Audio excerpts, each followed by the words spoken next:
And with that, we are already ready for group number 3.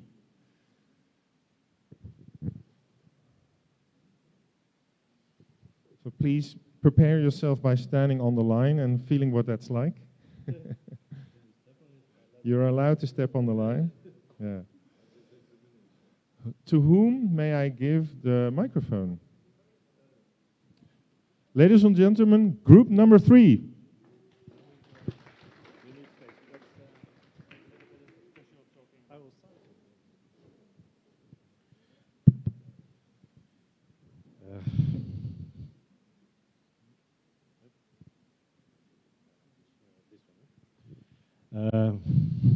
Good day, everybody. We were working with the city of Kherson.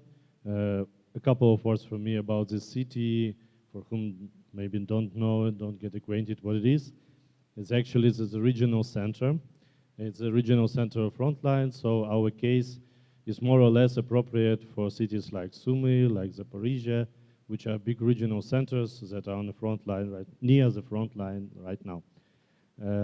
I would say that we have a very diverse team, and luckily we have 3 architects, 3 urban planners, and 3 economists, a very nice representatives from municipalities that help us from economical part. So we had a chance to divide our team into 3 teams, and each team worked with different short-term, mid-term, and long-term cases. This is where Kherson is. This is a unique situation that it is on a cross-section of the river, Dnipro River, and the sea, so this is the uniqueness of Kherson. That definitely is very important. But I want to underline one thing before I give the floor to Patrick. We decided that the safety measures is a starting point when we start our concept and our ideas. So all what you will hear starts from that the safety issue is solved, and then we could do something.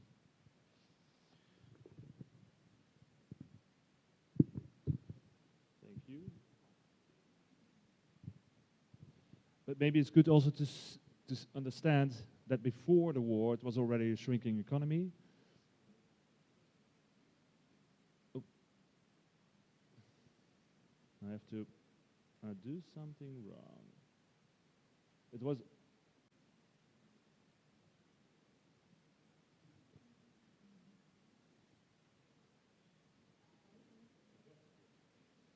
okay.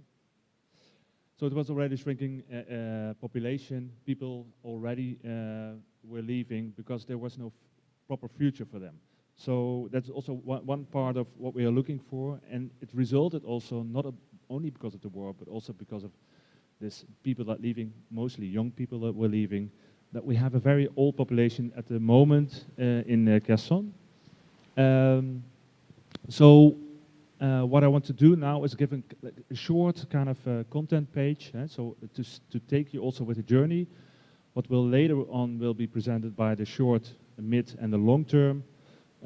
So this is Kherson. What we first wanted to tell you a little bit about how you get the motor running for the rebuilding of Kherson. So also that to give people a far future. So that's the long term. That's the water hub what we presented before in the first workshop. So that's still our goal for Kherson, because it's a very important city, of course. It's a national importance because it's a transit hub for the sea to the river Dnipro, and also for all the other cities that are lying on the river. But you have to start it. So first we zoom in on the short term to see what we can do in limited investment, but to get the participation running. That has an effect also on the current neighborhoods, to get people involved. Then we zoom in on the current city center, on the mobility, to get also the city center running, because it is not at the moment. That also has a attractor, because people will come because of this, also with a mind that the water hub is the end result, also the economy, because the harbor will also grow. And then the end result is that the water hub will be there in the beginning only on the Kolobal Island, Then we move the harbor out because it will grow after it will be running and supporting also the rebuilding of Ukraine. And after the harbor is gone, then you have the final stage that the city center is also opening up to the water. And there are more opportunities also to build in the very far future also other areas that are related with the water hub. Existing situation. So we zoomed in, and it's nice to see that you have a very powerful mobility hub at the moment, where there's a train station going to Kiev, Odessa, and also Dnipro. But the bus stations are now scattered all over the city, so we want to combine them as a multi-hub in the city center. There's also a lot of water transport. You see that they have a city, so we want to concentrate on the right bank of the Dnipro, and there's a very nice natural reservoir also on the other side, on the left bank. So we want to have this contrast between urbanism on the real city urbanism and real nature on the other side, because it also can attract tourists later on, and it's also good for the city development. So these are the parks that are currently there in the city. We want to enhance them. You also saw the green on the other side, on the left bank. We have a lot of industry in and around the city center. A lot of them are abandoned now, and they can be areas to redevelop, and there's a lot of good examples for this worldwide. And at the moment you see, and it's maybe good to understand, there's now a shopping mall where you can find everything. Theaters, shops, cafes. So everyone is now not going to the city center. So we also see a more or less abandoned city center with not that much amenities. So it's also not for something for new people to have a kind of attractor. So we also want to revitalize the city center. So I'll give now the microphone to the short team.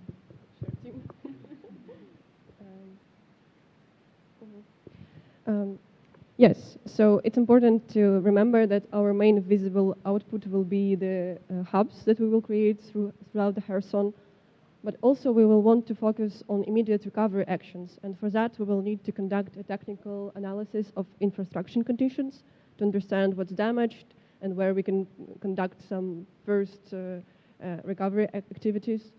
Then we will also work on master plan. We'll try to include as many representatives of the city, municipality as possible, also to ensure future development of the city. Then we will want to strengthen international partnerships to attract funding and to also exchange experiences. And lastly, we will encourage small business owners to reopen, to have a small economy recovery boost, start the recovery process for economic activities. An important part of all of that will be creation of temporary neighborhood centers, hubs, where people can live, get new education, communicate, and just strengthen their identity and think about the future of the city together. This is our vision, maybe our future logo. We'll not stop here for a long time. Then where we will do these hubs. We can use old dormitories, unused spaces, industrial spaces, and by attracting funding and renovating them, we will create these special places for people to create neighborhoods. The important thing is that they are all located within the reach of public transport, so the people can easily come there and do their thing. Then, for whom are we doing this? Mostly it's for people who return, internally displaced people, locals who lost their housing, and people who are in need of a new profession and want to receive some training, some reskilling. Why we do that? We anticipate that people will want to return once the safety is no longer an issue, and we want to show them that we care, and we want them to encourage their return and satisfy their primary needs of housing, workplace, education, and communication. What the hub will look like? It will be a place for all who are in need to live, to study, meet, and connect. And lastly, how we will do that? Again, by using old spaces, renovating them, attracting funding through grants, and doing community building activities also to ensure that people bond together and become one part. As a result of these activities, We'll create one place for all, where people will strengthen their identity and will think together about the future of their city. Here are some inspiration pictures we took from here and also other places. Some activities that will be at this place. And this is our starting point and what we want to do with it. So you see, like on the ground floor, we could do info center, cafe, lecture halls, kids rooms. Second floor could be mental health cabinet, lecture halls, again, kids rooms. We'll include public spaces, backyards, and sports facilities. We'll also provide housing, as said before. And most important part, we also want to do non-formal, informal training for people to get new skills, most likely in the construction area. As you know, right now there are few experts and we will need more people to be able to do recovery and reconstruction efforts. So that's how we will prepare these specialists in the construction sphere. What we need to make this happen? From residents, we need engagement. From municipality, we need engineering facilitation, provision of spaces for the hubs. And from central government, we just need funding and allowing for us to develop and less control. Fun fact, approximate cost of such a hub could be about $600 per square meter. And the output of this first short-term plan is going to be construction specialists that will contribute to recovery process, recovering small businesses, small-scale reconstruction of infrastructure and housing, and united neighborly society. Most importantly, master plan for future city development. Thank you, and I pass the word to midterm. So the midterm. On the midterm, we focus on the period from 2 to 10 years, and our main area is the city center. As Patrick mentioned, at this phase, we would like to focus on the city center because we want to densify the city center so the city can grow from it afterwards. Two main points that we start from is the train station and the harbor that already starts functioning. Train station has an industrial area near it, which already planned to be designed into an industrial park, and this is the good opportunity for the light industry entrepreneurs to gather and create an economic boost for the city, so bring the first money to the city. The industrial park will bring benefits besides of the economic boost. It will also be an attractive area near the transportation hub. The reconstruction workers that have been prepared on the first stage will take part in the development of this industrial park. So these are the visualization of how this area can look like. The next area we focus on is the train station. Right now, the current situation is that train station and bus stations are very separated. So we suggest to create a transportation hub that will combine all means of transportation with the seamless connections between it, bring the bike and car parking so the city center can be unloaded from the cars. Also, it will unite physically two areas of the upper and lower city that are now separated as well. So these are the visualizations, how the parking lots, how the whole hub can look like. The next area is the harbor, which is already functioning. It has an old infrastructure, but has a good potential to be a main touristic attraction near the water. Also, the local businesses, such as cafes, restaurants, can be engaged to this point to make it attractive, to bring people to the water, and also make it a livable urban space, a cultural and social hub. To connect these two dots, the transportation hub, like the main gates to the city, and the embankment, we focus on this main road, the straight line. As you can see, it currently has a very good potential, but still lacks improvements. So we suggest to make it pedestrian and bike-friendly boulevard with rain gardens, with separated bus lanes, to balance all mobility modes. So this is the inspiration how it can look like. Also, the next focus is 3 sub-centers in the city. So besides the transportation hub, the area along the connection link, which has universities, can be a center where people gather. and mostly, mainly the historical center, which can be developed into a place which can attract local businesses to support the needs of the people who come here. And these are the employees of the harbor, the employees of the industrial park who come with their families. Also the students who will work for these industries also to develop. And this, how this can look like. As Patrick mentioned, right now all the commercials are outside of the city center, so it will be essential to bring those back to the historical center. The green zones, right now, so this is our plan. Right now, the embankment allows only 2 spots divided near the river bank. They are divided by the machinery oil factory, which is now destroyed. So we suggest to retransform it to the social space with also with the local business to make this green zone smoothless and to make the pathways in a circle way. Yeah. And so basically, having developed city center, we can move to the long-term plans. Yes, and now for the long term, we would like to again focus your attention on the main goals. So Kherson is laying on the Dnipro, and it's the main feature of this city. Also, we have an island which is also laying on the water, so water is really a main feature of the Kherson, which can boost economics not only of the whole city, but the Ukraine overall. So we are presenting the idea of Kherson Water Hub. Yes, so Kherson Water Hub is mostly located on the Korabel Island, and it is focused on the sustainability, economics, culture, tourism, and many, many more aspects. This is the more or less phasing, which I will explain later. Yeah, I'm going to explain it now.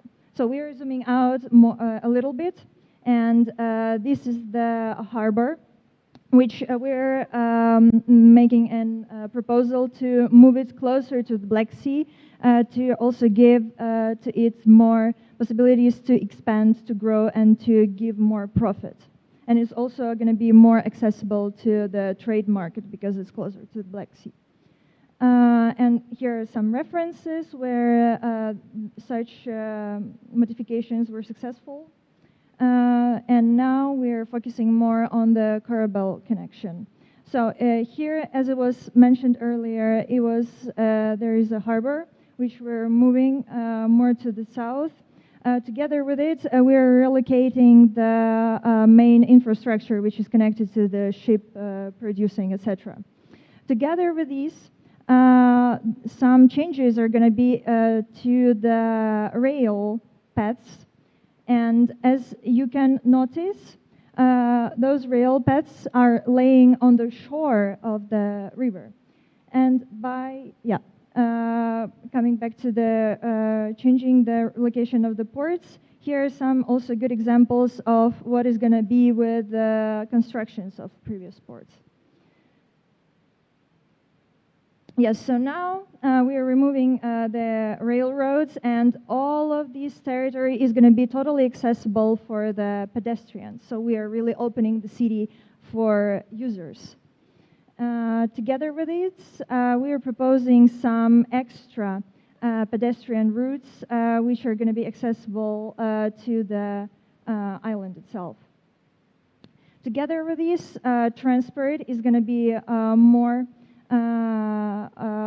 evolved with making some convenient circulations, so it will also enhance the encouragement of people to the island.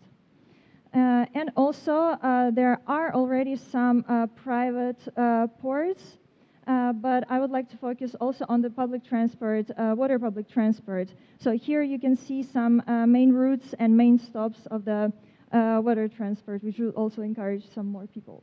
And here, what it is leading to, there are coming a lot of new functions, a lot of inclusivity, a lot of people, especially tourists, would be encouraged to visit our hub.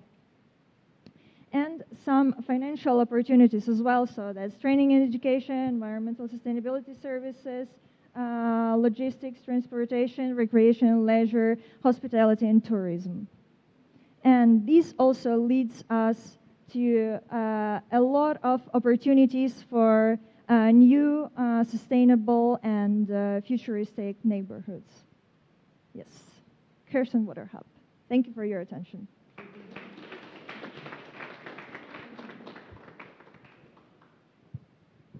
Just within 20 minutes. Thank you so much for that. There's not really time for questions and comments anymore at the moment, unless somebody has an extremely urgent question or comment in the room, which I don't see, and then we will love to see you after the presentations. Thank you so much.